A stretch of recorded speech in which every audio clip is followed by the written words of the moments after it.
السلام علیکم دوستو، کیسے ہو آپ سب؟ میں ہوں عریج اور آپ ہیں اس وقت میرے یوٹیوب چینل عریشہ ناولز پہ۔ سب سے پہلے تو فائنلی لائٹ واپس آ گئی، تو اس کے لیے تو آپ مجھے مبارکباد دے دیں، کیونکہ ہماری لائٹ صبح سے بند تھی، بالکل صبح سے تو نہیں لیکن اتنی دیر سے بند تھی کہ ہمارا UPS بھی خداحافظ کہہ کر اپنی جان چھڑا چکا تھا۔ تو ایسے میں بس کہہ رہی تھی کہ اگر 12 بجے تک لائٹ نہیں آئی تو پھر میں پوسٹ لگا کے انفارم کر دوں گی کہ بھائی ایپیسوڈ نہیں آنی، لیکن آگے یہ شکر اللہ کا کہ پہلے آگے تقریباً 10-15 منٹ ہی رہ گئے نا 12 ہونے میں۔ ہاں جی، بس 6 منٹ رہ گئے 12 ہونے میں اور لائٹ ہماری آ گئی ہے، تو خیر شکر ہے آ تو گئی ہے۔ تو پھر میں نے ریکارڈنگ میں کر لوں، اس کے بعد اگر میرے گپے مارنے کا ٹائم بچا تو ہم ماریں گے، ورنہ ہم نہیں ماریں گے۔ چلو لیٹس اسٹارٹ۔ یار ستم کر قسط نمبر 10 تحریر عریج شاہ۔ اچھا، آج نیو ٹویسٹ آنے والا ہے سٹوری میں، تو میں بھی آپ کو یہ ٹویسٹ بہت زیادہ اچھا لگنے والا ہے۔ تو وہ سارے لوگ جو خیر کل تک ازبک کو لانتے دے رہے تھے وہ ریڈی رہیں۔ لیٹس اسٹارٹ آج کی ایپیسوڈ۔ یار ستم کر قسط نمبر 10 تحریر عریج شاہ۔ وہ تیزی سے سیڑھیاں اترتا نیچے کی جانب آیا تھا، جہاں وہ سب کے ساتھ باہر بیٹھی ہوئی تھی۔ بیٹا، تمہارا کمرہ کل تک ہی واپس تیار ہو سکے گا، تم آج رات آئرہ کے کمرے میں سو جاؤ۔ وہ غصے سے نیچے اترتا سیدھا ان لوگوں کی طرف آ رہا تھا جب اسے پیچھے سے فارحہ بیگم کی آواز سنائی دی۔ اس نے کوئی جواب نہیں دیا تھا، بلکہ سب کے بیچ سے سب کو نظر انداز کرتا وہ آئرہ کا ہاتھ پکڑتا اچانک ہی اسے گھسیٹتے ہوئے کمرے کی طرف لے جانے لگا تھا۔ وہ سب لوگ شاکڈ تھے، وہ تکلیف میں تھی۔ اسے اس کا احساس کرنا چاہیے تھا، لیکن کیسے بے دردی سے وہ اس کا ہاتھ پکڑ کر اسے اپنے ساتھ لے گیا تھا۔ یہ بھی خدا کا شکر تھا کہ اس نے دوسرا ہاتھ تھام رکھا تھا، ورنہ یقیناً آئرہ کی چیخیں آج سب لوگ سنتے۔ یہ کیا بد لحاظی ہے! اس لڑکے کو کسی طرح کا کوئی ترس نہیں آتا ہے اس معصوم بچی پر؟ یہ نہیں آتا ہے یہ نہیں اگر مارنا ہی چاہتا ہے تو ایک بار ہی مار ڈالے، اس طرح قسطوں میں اسے ختم کرنا بند کرے۔ قاسم بابا بے حد غصے سے بولے تھے۔ بابا جان، ان دونوں کا اپنا مسئلہ ہے، میرا نہیں خیال کہ گھر میں کسی کو بھی اس میں بولنے کا کوئی حق ہے۔ یہ فارحہ بیگم کے الفاظ تھے جو ان کے ماتھے پر نہ جانے کتنی شکنیں بکھیر گئے تھے۔ انہوں نے بے حد غصے سے ان کی جانب دیکھا تھا۔ تمہیں نہ تو میں مخاطب کرتا ہوں اور نہ ہی تمہارے منہ لگنا چاہتا ہوں۔ آج وہ جو کچھ سہ رہی ہے نا، وہ تمہاری ہی غلطیوں کی سزا ہے۔ تمہاری وجہ سے ایک معصوم لڑکی کی زندگی عذاب ہو گئی ہے۔ ہم نے ساری زندگی اس وجود سے نفرت کی ہے جو سوچ کر کہ وہ اس برلاس خان کا گند ہے، لیکن اب وہ ہمارے خاندان کی بہو ہے، ہمارے پوتے کی بیوی ہے۔ ہاں، تمہارا کوئی لینا دینا نہیں ہے ان سب چیزوں سے، اس لیے بہتر ہوگا کہ تم اپنا منہ بند رکھو۔ اپنے مطلب کی خاطر تم نے اس بچی کی زندگی عذاب کر دی۔ تمہارے کہنے پر وہ لڑکی آج زندگی کے اس امتحان سے گزر رہی ہے۔ وہ بے حد غصے سے بولے تو فارحہ بیگم بے یقینی سے انہیں دیکھنے لگی تھی۔ نہیں قاسم بابا، میرا یقین کریں، میں نے اسے مجبور نہیں کیا یہ سب کچھ کرنے کے لیے، وہ خود یہ سب کچھ کر رہی ہے۔ وہ خود برلاس خان کے سامنے یہ ثابت کرنا چاہتی ہے کہ وہ ابھی بول ہی رہی تھی کہ قاسم بابا نے ہاتھ اٹھا کر انہیں خاموش کر دیا۔ تم ایک مطلب پرست عورت ہو، ایک ناگن ہو جو اپنے ہی بچوں کو کھا جاتی ہے۔ تم نے اس زندگی سے سوائے مفاد پرستی کے اور کچھ نہیں سیکھا۔ شرم آتی ہے تمہیں دیکھ کر، یہ سوچ کر کہ تم میری اولاد ہو۔ اگر بدنامی کا ڈر نہ ہوتا تو تمہیں کب کا اپنی زندگی سے دفع کر چکا ہوتا۔ ایک بات یاد رکھو فارحہ، آج اگر تمہاری بیٹی کسی مصیبت میں ہے تو اس کے پیچھے کی وجہ صرف اور صرف تم ہو، صرف اور صرف تم۔ تمہاری غلطیاں آج اسے اس مقام پر لے آئی ہیں، لیکن افسوس اس بات کا ہے کہ تم نے اب تک اپنی مفاد پرستی چھوڑی نہیں۔ اپنی ہی بیٹی کو کیسے تم نے اپنے مطلب کے لیے استعمال کیا۔ شرم سے ڈوب مرنے کا مقام ہے تمہارے لیے۔ جو تم نے چاہا وہ بھی تم حاصل نہیں کر پائی۔ تم اسے ازبک کے نکاح میں دینے کے باوجود خالی ہاتھ ہو، اور میری بے بسی دیکھو۔ میں اس بچی کی بہتری کے لیے کچھ بھی کر نہیں سکتا۔ تم نے اس کے معصوم دماغ میں فطور ڈالا، اسے اس طرح کا قدم اٹھانے پر مجبور کیا جس کے بعد وہ ساری زندگی اپنے ہی شوہر سے نظریں ملا نہ سکے۔ ارے میں تو خود ہی تمہارے پاس ازبک کا رشتہ لے کر آنے والا تھا۔ میں خود اسے ساری زندگی کے لیے ازبک کی دلہن بنا کر اسے ازبک کا نام دینا چاہتا تھا، لیکن تم نے سب کچھ برباد کر دیا، صرف اور صرف اپنی مفاد پرستی کے لیے۔ برداشت کرو یہ سب کچھ، وہ غصے سے کہتے اپنے کمرے کی طرف قدم بڑھا گئے تھے، جبکہ انہوں نے ایک نظر رائے کی طرف دیکھا تھا۔ اس کی آنکھوں میں بھی وہی سب کچھ تھا، مطلب وہ بھی انہیں ہی غلط سمجھتا تھا۔ اس کی نظر میں بھی وہی غلط تھی۔ ہاں شاید وہ غلط تھی، غلطی تو ان سے ہوئی تھی، ایک غلط انسان سے محبت کر کے، گھر سے باہر قدم نکال کر، ایک ایسے وجود کو جنم دے کر جس کا کوئی نام و نشان نہیں تھا۔ بے شک اس معاملے میں وہ بے قصور تھی، لیکن اس سے پہلے تو ہزار معاملہ ان کے گناہوں کا منہ بولتا ثبوت تھا۔ بے شک محبت تباہ و برباد کر دیتی ہے۔ وہ خاموشی سے اس کے ساتھ کھنچتی ہوئی آ گئی تھی، کچھ بھی بولے بنا کچھ کہے، بس وہ اس کے ساتھ اپنے کمرے میں آئی تھی۔ وہ اس کا ہاتھ چھوڑتے ہوئے سامنے صوفے پر آ کر بیٹھا تھا، جبکہ وہ اس کے سامنے کسی مجرم کی طرح کھڑی تھی۔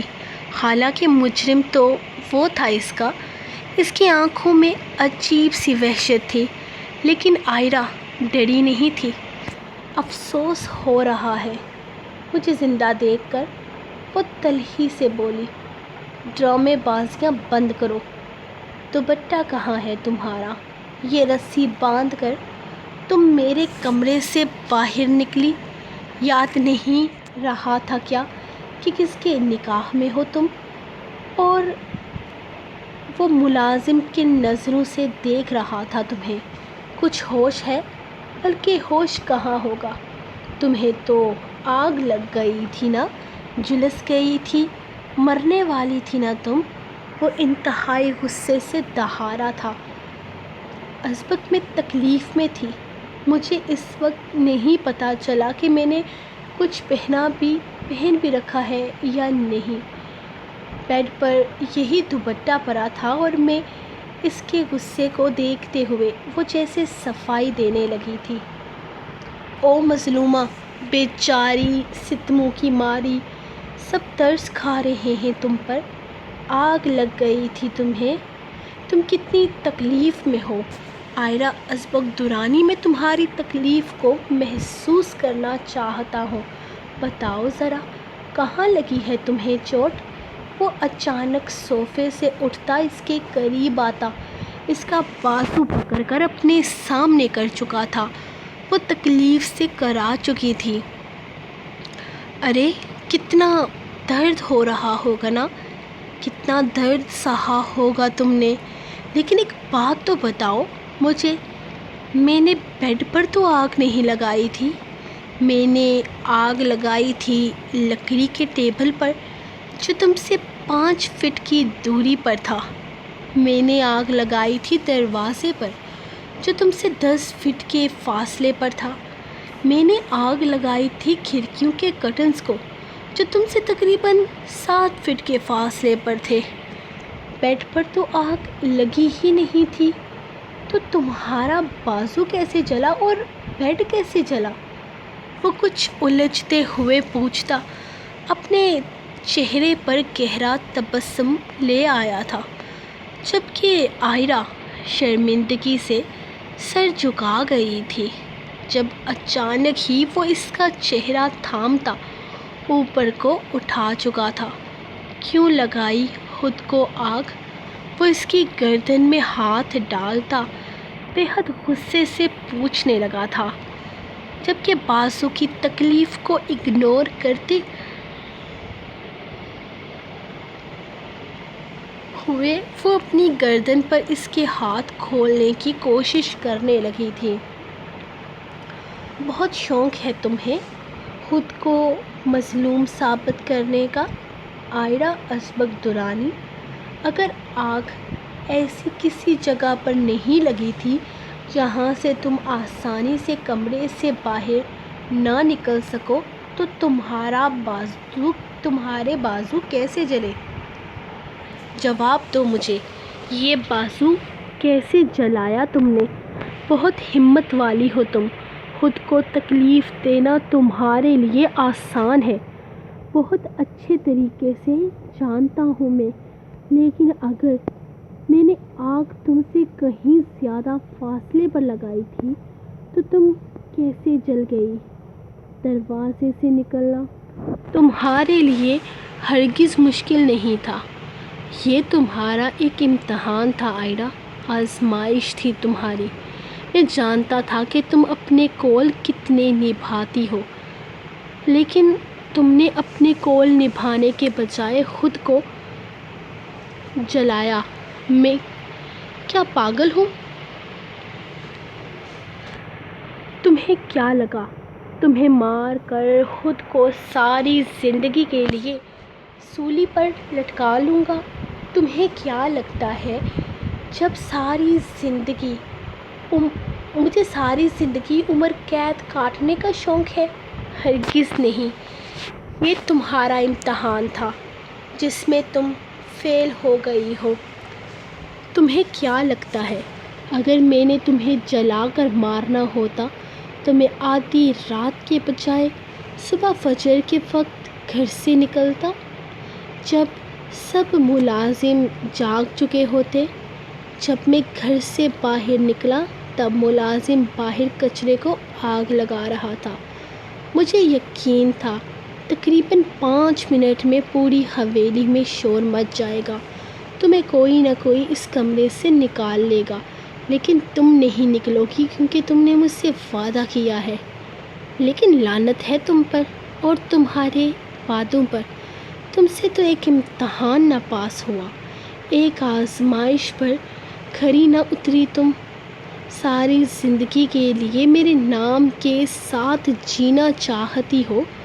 5 منٹ، صرف 5 منٹ تمہیں اس آگ میں رہنا تھا۔ یقین کرو اگر یہ چوٹ میری وجہ سے لگی ہوتی میں پوری دنیا کے سامنے تمہیں قبول کرتا، لیکن یہ چوٹ تم نے خود لگائی۔ مظلومیت کا ڈرامہ جو کرنا تھا، سب کو بتانا جو تھا کہ کتنا ظالم ہے تمہارا شوہر، تمہیں آگ لگا کر چلا گیا۔ وہ اس کی گردن چھوڑتا اسے پیچھے کی طرف دھکا دے چکا تھا۔ وہ سیدھی جا کر بیڈ پر گرتی وہیں زمین پر بیٹھ گئی تھی۔ کتنی چال باز ہو تم آئرہ ازبک درانی، خود کو تکلیف دیتی ہو تو الزام مجھ پر لگا دیتی ہو، مجھے سمجھ نہیں آتا میں نے تمہارا بگاڑا کیا ہے۔ وہ آہستہ آہستہ چلتا اس کے پاس زمین پر بیٹھتے ہوئے اسے دیکھنے لگا تھا، جبکہ وہ آنکھوں میں آنسو لیے ایک نظر اسے دیکھتی چہرہ جھکا گئی تھی۔ کون سے گناہ کی سزا ہو تمہارا اسبق درانی؟ کیا تم سے محبت کرنا اتنا بڑا گناہ تھا کہ اس کی سزا میں ساری زندگی بھگتوں؟ کیا تمہارے سامنے اپنی محبت کا اظہار کرنا اتنا بڑا گناہ تھا کہ اس کی سزا مجھے ساری زندگی ملتی رہے گی؟ وہ آنکھوں میں بے تحاشا درد لیے اس سے پوچھ رہا تھا۔ اس نے بس ایک نظر اس کی آنکھوں میں دیکھا اور پھر اپنے آنسو اپنے جلے ہوئے بازو سے بے دردی سے رگڑتی اس کی آنکھوں میں آنکھیں ڈال گئی۔ تم نہیں کرتے مجھ سے محبت اسبق درانی؟ تمہیں کبھی مجھ سے محبت ہوئی ہی نہیں تھی۔ اگر تمہیں مجھ سے محبت ہوتی تو کیا اس طرح سے تڑپاتے تم مجھے اپنے نام کے لیے؟ اگر تمہیں مجھ سے محبت ہوتی تو کیا اس طرح بات بات پر مجھے ذلیل کرتے؟ کون سی محبت کی تھی تم نے مجھ سے؟ جواب دو۔ وہ اچانک اس کا گریبان پکڑتے اسے جھنجھوڑ چکی تھی۔ تم نہیں کرتے مجھ سے محبت۔ تمہیں نہیں تھی مجھ سے محبت، اب نہیں ہے۔ وہ اس کی آنکھوں میں آنکھیں ڈالے بولا تو اس کے ہاتھوں کی گرفت ڈھیلی پڑ گئی جب اچانک دروازے پر دستک ہوئی تھی۔ وہ اٹھ کر دروازے کی طرف بڑھ گیا تھا، جبکہ وہ خاموشی سے اپنا زخمی بازو دوسرے بازو کے ساتھ زمین پر رکھے اسے بے تاثر انداز میں دیکھ رہی تھی۔ کیا مسئلہ ہے؟ وہ غصے سے فارحہ بیگم کو دیکھتے ہوئے بولا، جن کے ہاتھ میں ایک ٹرے تھا۔ وہ میں آئرہ کے لیے کھانا لے کر آئی تھی۔ اس کو دوائیاں کھلانی ہوں گی نا، بیچاری بہت تکلیف میں ہے۔ اور وہ ابھی بول ہی رہی تھی جب اچانک ہی اسبق نے ان کے ہاتھ سے ٹرے کھینچ کر دروازہ ان کے منہ پر بند کر دیا تھا۔ اس کا انداز انتہائی بدتمیزانہ تھا، لیکن وہ کچھ کہہ نہ سکی۔ وہ ہمیشہ ان سے بہت پیار سے بات کرتا تھا، کبھی لہجے میں بدتمیزی کا عنصر شامل ہی نہ ہوا تھا۔ اس کی اپنی ماں نہیں تھی تو وہ کبھی کبھار موڈ میں انہیں امی کہہ کر بلا لیتا تھا، اور آج پھپھو کا رشتہ بھی ان کے ساتھ نبھاتے اپنی توہین سمجھتا تھا۔ وہ الٹے قدم لوٹ گئی تھی۔ بند کرو یہ رونا دھونا اور یہاں آ کر کھانا کھاؤ سکون سے بیٹھ کر۔ وہ سختی سے اسے دیکھ کر کہتے ہوئے کھانا وہیں سامنے شیشے کی میز پر رکھ چکا تھا، جبکہ وہ اب تک اسی انداز میں بیٹھی ہوئی تھی۔ سنائی نہیں دیا میں نے تم سے کیا کہا ہے؟ اب کی دفعہ وہ غصے سے دہارا تھا۔ نہیں کھانا مجھے کھانا، وہ اس سے کہتی چہرہ پھیر گئی تھی، جبکہ وہ غصے سے اس کی طرف بڑھتا انتہائی جارحانہ انداز میں اسے بازو سے پکڑ کر ایک لمحے میں زمین سے اٹھاتا صوفے پر پھینک چکا تھا۔ وہ تان بان سی لڑکی اس کی سختیاں سہنے کے کہاں قابل تھی؟ تمہارے نخرے نہیں اٹھاؤں گا میں، بیٹھ کر کھانا کھاؤ ورنہ اٹھا کر باہر پھینک دوں گا۔ اس کے انداز پر وہ چڑھنے لگا تھا، جبکہ وہ آنکھوں میں معصومیت لیے خاموشی سے کسی چھوٹے بچے کی طرح ضد کر رہی تھی۔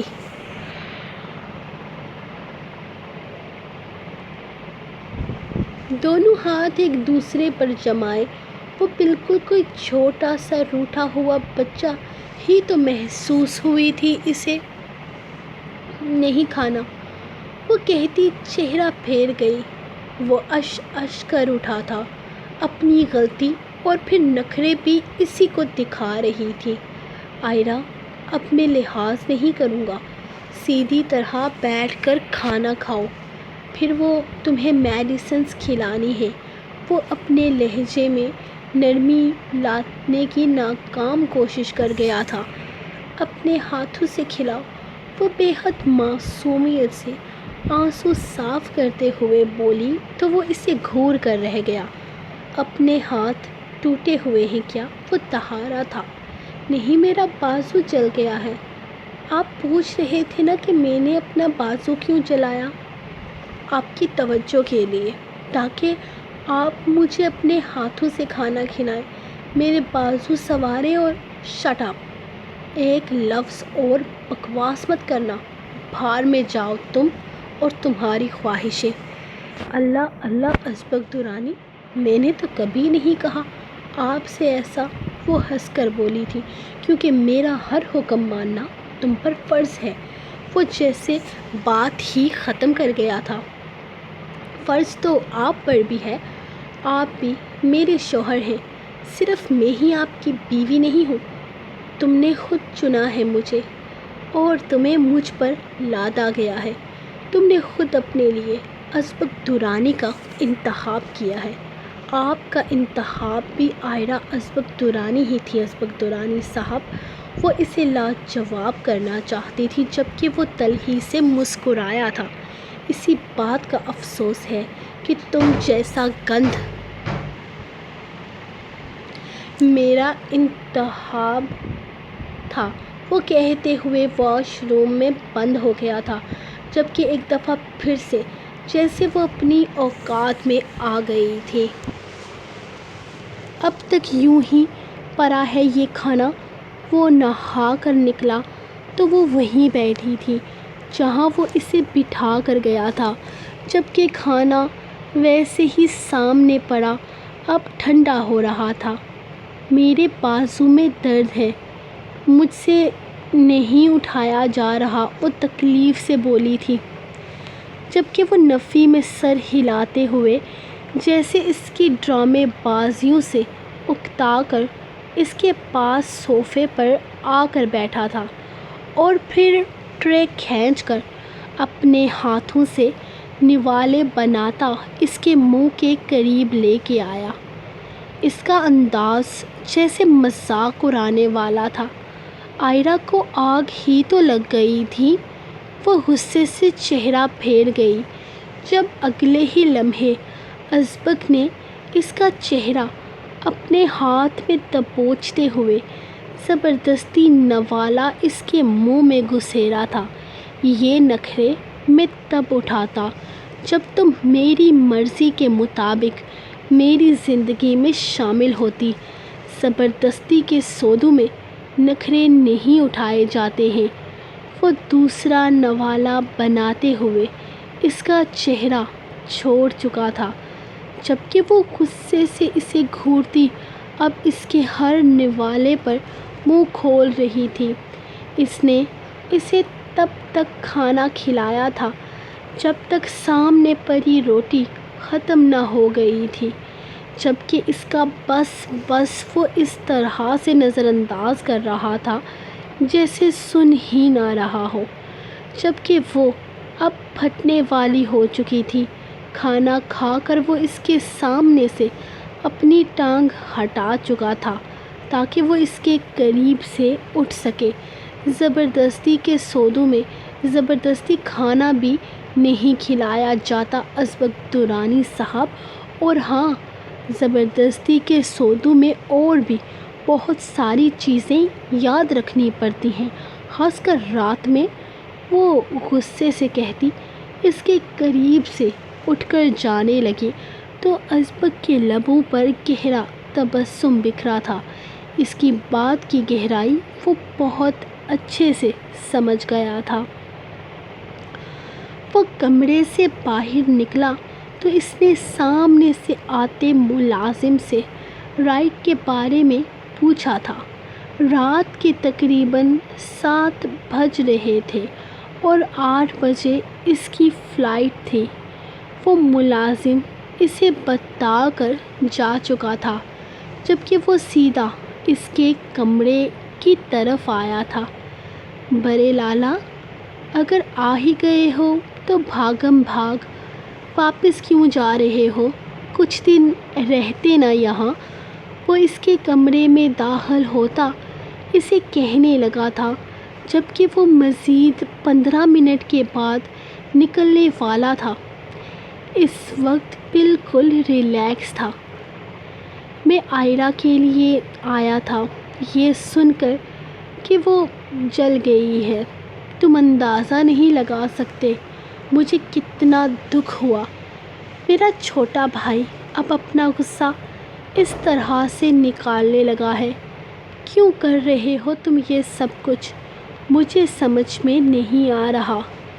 جب تم جانتے ہو کہ اس سب کے پیچھے ماسٹر مائنڈ فارحہ پھپھو ہیں، پھر بھی تم اسے سزا دے رہے ہو۔ تم کیوں کر رہے ہو اس کے ساتھ یہ سب کچھ؟ وہ معصوم بے قصور ہے۔ تم نے اسے آگ لگا دی، تم نے اسے جلا کر مارنے کی کوشش کی۔ ازبک دورانی ایک وقت تھا جب کہ اس کی ایک جھلک دیکھنے کے لیے مرنے کو تیار تھے تم۔ آج وہ لڑکی، اگر میں یہ کہوں کہ میں نے صرف کمرے کو آگ لگائی تھی، اسے نہیں، اس نے اپنے آپ کو آگ لگا کر اپنا بازو خود جلایا ہے، تو تم مجھ پر یقین کرو گے؟ نہیں نا؟ تو پھر یہ قصہ یہیں پر چھوڑ دو۔ میں مانتا ہوں شاید اس سب کے پیچھے فارحہ پھپھو ہوں گی، شاید اس کی معصومیت کو برباد فارحہ پھپھو نہیں کیا ہوگا، لیکن آج کل جو چالاکیاں وہ کر رہی ہے نا، وہ اس کی اپنی ذہانت ہے۔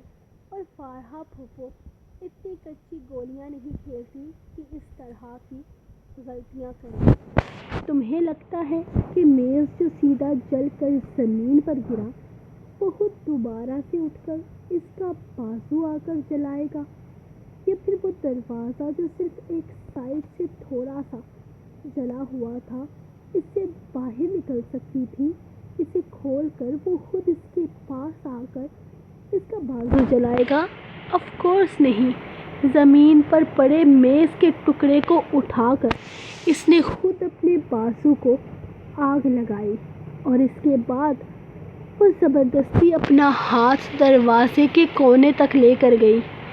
میں نے صرف دروازے کے اوپری حصے کو آگ لگائی تھی، اس کا بازو وہاں کیسے پہنچا؟ عقل کے اندھے مجھے ہی ظالم ثابت کریں گے۔ مجھے کوئی مسئلہ نہیں۔ اس گھر کے لوگ اندھے، گونگے اور بہرے ہیں، اور نہ اپنی آنکھوں کا استعمال کرتے ہیں اور نہ ہی اپنے دماغ کا، سو مجھے ظالم کہلانے میں کوئی مسئلہ نہیں ہے۔ وہ بے فکر سا اس کے بیڈ پر لیٹتے ہوئے بول رہا تھا۔ مجھے یقین تھا تم ایسا نہیں کر سکتے۔ وہ جیسے اس کی پوری بات سمجھنے کے بعد بولا، اچھی بات ہے، تم اپنے یقین پر قائم رہو، آؤ تمہیں ایئرپورٹ چھوڑ دوں۔ وہ اٹھ کر کھڑا ہوتے ہوئے بولا، اگر وہ غلط ہے تو تم جس طرح میرے سامنے اپنی صفائی پیش کر رہے ہو، سب کے سامنے کیوں نہیں کرتے؟ ازبک، اگر وہ غلط ہے تو جس طرح مجھے دلائل دے رہے ہو، باقی سب کو دلائل دے کر یہ قصہ ہی ختم کر دو۔ وہ اس کی دوسری بات کو نظر انداز کر گیا تھا۔ میں چاہتا ہی نہیں کہ کوئی اسے غلط کہے، میں چاہتا ہی نہیں کہ کوئی اس پر انگلی اٹھائے۔ اسے باتیں سنانے کا، اسے صحیح غلط کہنے کا، اس پر انگلی اٹھانے کا حق صرف میرا ہے، اور یہ حق میں کسی کو نہیں دوں گا۔ جو میرا ہے وہ میرا ہی رہے گا۔ چلو تمہیں لے کر چلتا ہوں، تمہاری فلائٹ نکل جائے گی۔ وہ اسے ایئرپورٹ چھوڑ کر واپس گھر آیا تو گھر میں خاموشی تھی۔ تقریباً سبھی لوگ اپنے اپنے کمروں میں بند ہو چکے تھے۔ وہ ایک نظر اپنے کمرے کی طرف جاتی سیڑھیوں کو دیکھتا عائرہ کے کمرے کی طرف چلا گیا تھا۔ دروازہ کھول کر اندر داخل ہوا تو اسے سامنے ہی آئینے کے قریب وہ کھڑی نظر آئی تھی جو اپنے بالوں کو کنگھی کرنے میں مصروف تھی، لیکن یہ کام اس کے لیے خاصا مشکل تھا۔ وہ نہیں کر پا رہی تھی ٹھیک سے۔ وہ ایک نظر اسے دیکھتا اس کے پاس آ کر رکا تھا۔ آئینے میں اسے اپنے پیچھے کھڑا دیکھ وہ اگنور کرتی اپنے بالوں کو دوبارہ سے بنانے میں مصروف ہو گئی تھی جب ازبک نے اپنا ہاتھ اس کے سامنے پھیلایا۔ اس نے اس کے ہاتھ کی چوڑی ہتھیلی دیکھی تھی اور پھر خاموشی سے کنگھا اس کے ہاتھ میں پکڑا دیا۔ ویسے مجھے لگ رہا تھا کہ تم اپنا ہاتھ جلا کر صرف بے وقوفی کر رہی ہو، لیکن نہیں، میں غلط تھا۔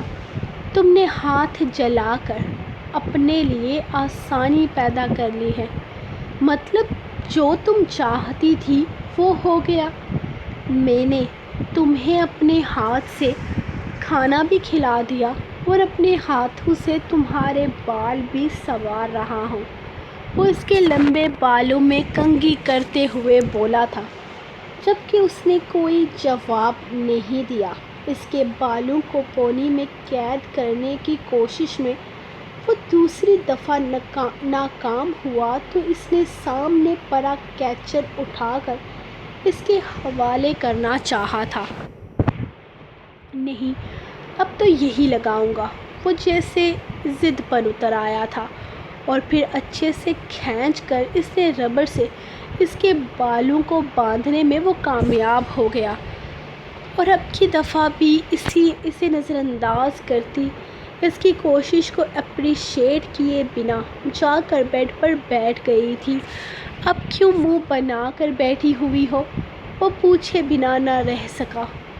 درد ہو رہا ہے مجھے، وہ منہ بناتے ہوئے بولی۔ ہاں لڑکی، بہت ظالم ہے تمہارا شوہر جس نے تمہیں آگ لگا کر مارنے کی کوشش کی۔ وہ جیسے اس کا مذاق اڑا رہا تھا، پھر خود ہی الماری سے اس کی دوائی نکالتے ہوئے اس کے پاس آیا تھا۔ پٹی کیوں کھول دی؟ ابھی زخم تازہ ہے۔ اس نے اس کا بازو سیدھا کرتے ہوئے ٹیوب لگاتے اس سے پوچھا تھا۔ میری پٹی، میرا زخم، میرا بازو، میری مرضی، وہ پرسکون سے انداز میں بولی تو اس کے بازو پر ٹیوب لگاتے ازبک نے بس ایک غضولی نگاہ اس کے چہرے پر ڈالی تھی۔ میں نے بہت ڈھیٹ لوگ دیکھے ہیں، لیکن غلطیاں کر کے خود ہی منہ بنا کر رکھنے والے ڈھنڈائی تم سے بہتر اور کسی نے نہیں دکھائی۔ ہاں، کیونکہ اس دنیا میں آخری ڈھیٹ لڑکی میں ہی ہوں۔ نخرہ اب بھی برقرار تھا۔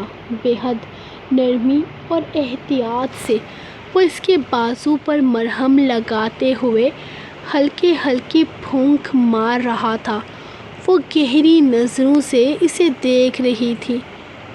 بہت زیادہ درد ہے کیا؟ اب کی دفعہ اس کے انداز میں فکر مندی تھی۔ میرا ہاتھ جلا ہوا ہے ازبک درانی، اور اگر کچھ جلے تو تکلیف تو ہوتی ہی ہے نا، لیکن آپ کو ترس کھانے کی ضرورت نہیں ہے۔ آپ جا کر میرا مذاق اڑائیں۔ یہ جھوٹی فکر مندی دکھانے کی ضرورت نہیں۔ جانتی ہوں میں کہ آپ کتنے اچھے ہیں۔ وہ بیڈ پر لیٹتے ہوئے ضرورت سے زیادہ نخرے دکھا رہی تھی، جبکہ وہ بھی اگنور کرتا ہوا آرام سے دوسری سائیڈ آ کر لیٹ گیا تھا۔ ابھی وہ سونے کے بارے میں سوچ ہی رہا تھا جب اچانک سے اس کا فون بجنے لگا۔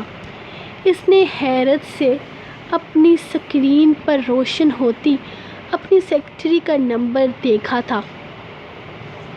یہ اتنی رات کو اسے فون کیوں کر رہی تھی؟ وہ حیرت سے اس کا نمبر ابھی دیکھ ہی رہا تھا جب اس نے اپنے پاس لیٹی آئرا کو دیکھا، جو پوری طرح سے اس کی طرف متوجہ تھی۔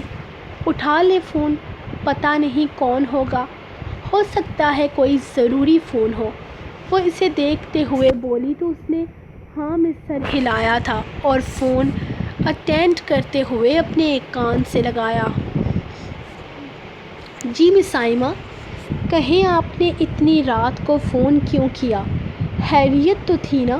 اس نے ایک نظر پھر سے سامنے گھڑی کی طرف دیکھا تھا جو رات کی 11 بجا رہی تھی، جبکہ اس کے مس سائمہ کہنے پر پاس لیٹی آئرا پوری طرح سے اس کی طرف متوجہ ہو گئی تھی۔ تو یہ آپ کا کام ہے مس سائمہ، اسے آپ نے دیکھنا ہے۔ آپ اگر اپنی کوئی فائل آفس میں بھول آئی ہیں تو یہ آپ کی ذمہ داری ہے، میری یا کسی اور سٹاف ممبر کی نہیں۔ اور آپ مجھے اس طرح آدھی رات کو ڈسٹرب نہ کریں۔ میری بیوی ان معاملات میں کافی اسٹرکٹ ہے۔ مجھے افسوس ہے کہ آپ کو اب پتہ چل رہا ہے کہ میں شادی شدہ ہوں۔ ویسے اپنے باس کے بارے میں اس طرح کی معلومات آپ کو رکھنی چاہیے۔ خیر میرے خیال میں اب آپ مزید مجھ سے آدھی رات کو کلام کرنا پسند نہیں کریں گی۔ وہ جیسے کال کے پیچھے کا مقصد سمجھ گیا تھا۔ ابھی وہ مزید کچھ کہتے ہوئے اپنی سیکرٹری کی طبیعت صاف کرنے کا ارادہ رکھتا ہی تھا کہ دوسری طرف سے اللہ حافظ کہتے ہوئے وہ فون بند کر گئی۔ حد ہے، آج کل کی لڑکیوں کو نہ اپنی عزت کا احساس ہے نہ کسی دوسرے کی۔ آدھی رات کو فضول حرکتیں کر رہی ہے۔ وہ فون ایک طرف رکھتے ہوئے دوبارہ سے لیٹتا، جیسے اسے بتا رہا تھا کہ آئرا نے بس ایک نظر اسے دیکھا اور پھر اس طرح سے خاموش ہو گئی جیسے اس طرح کی کسی چیز سے اس کا کوئی لینا دینا ہی نہ ہو۔ خیر اب فون نہیں کرے گی، میں نے اسے بتا دیا ہے۔ میری بیوی ان معاملات میں کافی اسٹرکٹ ہے۔ مجھے یقین ہے وہ دوسری دفعہ اس طرح کی کوئی بھی حرکت نہیں کرے گی۔ وہ پرسکون انداز میں بولا تو وہ اسے گھور کر دیکھنے لگی۔ میں آپ کو کیا کہتی ہوں، میں نے آپ کو کبھی اس طرح کی چیزوں سے روکا نہیں ہے، بلکہ کل رات میں نے خود آپ کو دوسری شادی کرنے کی اجازت دی تھی۔ فضول میں مجھے کیوں بدنام کر رہے ہیں آپ؟ اگر آپ کو افیئر چلانا ہے تو شوق سے چلائیں۔ وہ اسے دیکھتے ہوئے بولی تو وہ ہلکا سا مسکرا کر ہاں میں سر ہلا گیا تھا۔ زوبیا کے سر پر 4 ٹانکے لگے ہیں، جہاں سے تم نے اس کے بال اکھاڑے ہیں۔ سرجری کے لیے جانے والی ہے، شاید کراچی میں ہوگی اس کی سرجری۔ مجھے بڑی جوانی میں گنجا ہونے کا کوئی شوق نہیں ہے، اور ویسے بھی پوزیسو بیوی ہونے کا بھی اپنا ہی سویگ ہے۔ وہ کہتے ہوئے کروٹ بدلتا، تکیے کو اپنے بازو میں دبوچتا لائٹ آف کرتے ہوئے آنکھیں بند کر گیا تھا۔ آئرا میں اتنی ہمت ہی نہ بچی تھی کہ وہ اس سے پوچھ پاتی کہ اسے یہ ساری باتیں کیسی پتہ چلی۔ وہ اس کی باتوں کو جھٹلا بھی نہ سکی تھی۔ اس کی معصومیت ضرورت سے زیادہ ہی اس پر کھل رہی تھی۔ خیر وہ اسے کیا بتاتی کہ زندگی کی ہر چیز جس سے چھین لی گئی ہو وہ اپنی ملکیت پر کسی کو آنکھ بھی اٹھانے نہیں دیتا۔ محروم انسان اپنی ملکیت سے محروم ہونے کا تصور بھی اپنے دماغ میں نہیں آنے دیتا۔ وہ کروٹ بدلتے ہوئے دوسری طرف ہو کر لیٹی تو اچانک سے اس کے موبائل کی سکرین روشن ہوئی تھی۔ اندھیرے کمرے میں ہلکی سی روشنی کے ساتھ اس نے فوراً کروٹ بدل کر اس کا موبائل فون دیکھا تھا۔ اس کی سیکرٹری کا ہی نمبر تھا، لیکن اس نے میسج چیک نہ کیا تھا۔ معصومیت جائے بھار میں، وہ خود ہی اسے بہت اچھے طریقے سے سمجھ گیا تھا۔ مجھے افسوس ہے کہ اس نے صرف آپ کو بال اکھاڑنے کا بتایا۔ میں نے اس کے چہرے پر تھپڑوں کی بارش بھی کمال کی تھی، اور اسے زمین پر گھسیٹا بھی بہت اچھے طریقے سے تھا۔ اس کا چہرہ میں نے شیشے پر مارتے مارتے اپنے ہاتھ روک لیے کہ کہیں آپ پر کوئی کیس نہ بن جائے۔ اور صحیح کہا آپ نے، گنجے ہو کر پیارے بھی نہیں لگیں گے۔ میں نہیں چیک کر رہا اس کا میسج۔ اب کی دفعہ وہ اٹھ کر اس کی طرف دیکھتے ہوئے بولا تھا۔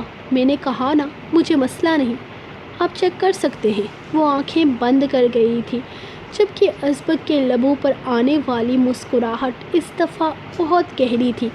وہ خاموشی سے اپنا سر تکیے پر گرا گیا تھا۔ سو گائز، یہ تھی آپ لوگوں کی آج کی ایپیسوڈ، جو کہ آلریڈی بہت لیٹ ہو چکی ہے، تو جلدی سے لائک کرو اور آج 1000 لائک پورے کر دو، اور ہاں 300 کمنٹس پلیز۔ اور ہاں، وہ سرپرائز ایپیسوڈ والوں، ٹک ٹاک پر میرا دوسرا اکاؤنٹ ہے، 10K فالوورز کمپلیٹ کروا دو۔ اور ہاں بس، اور ہاں، یہ نیا ٹوسٹ کیسا لگا یہ کامنٹ سیکشن میں مجھے بتانا۔ ملیں گے کل نیکسٹ ایپیسوڈ کے ساتھ، تب تک کے لیے اپنی رائٹر کو دیں اجازت، اور دعاؤں میں یاد رکھیں۔ اللہ حافظ۔